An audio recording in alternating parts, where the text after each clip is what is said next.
So, in this current West Indies team, you have like four off spinners, right arm off spinners, and there's another off spinner, left arm off spinner.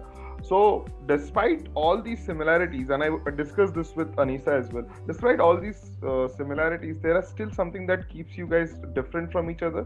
How would you describe that, firstly, and how do you still think that you guys will have that edge playing in New Zealand?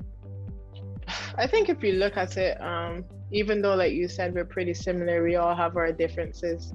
I guess even looking at a spin pair like, or a spin trio like myself, Steph Taylor, and Anisa Mohammed, we're three completely different off spinners.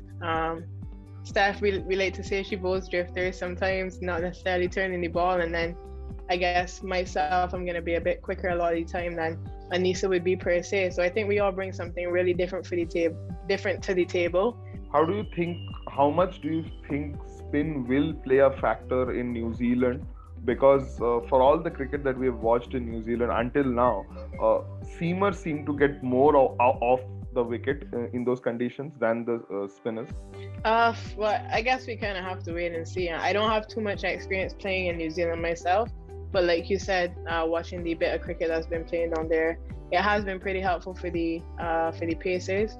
But I think at the same time, as a spinning unit, we're probably just gonna have to adapt a bit, try different bowling styles, and yeah, just see what works best. I guess that the first couple of games are going to be really important for us. Even just the practice matches that we have down there to, I guess, figuring out the conditions and what's best.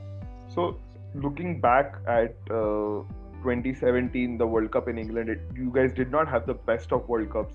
It was disappointing, obviously, after what you guys had done so well in 2013. So, is there a discussion that has been gone ahead of the preparations when it started? Or is there some parts of the mistakes that you guys are looking that these are the mistakes and these are where the areas of concern and we will not repeat it heading into this World Cup? Yeah, like if I'm honestly speaking, I think probably around 2017, our ODI cricket wasn't as up to par as it probably needed to be. I do feel like we're a lot more prepared now. At the same time, it is going to be a pretty tough tournament, but that's all what World Cups are about.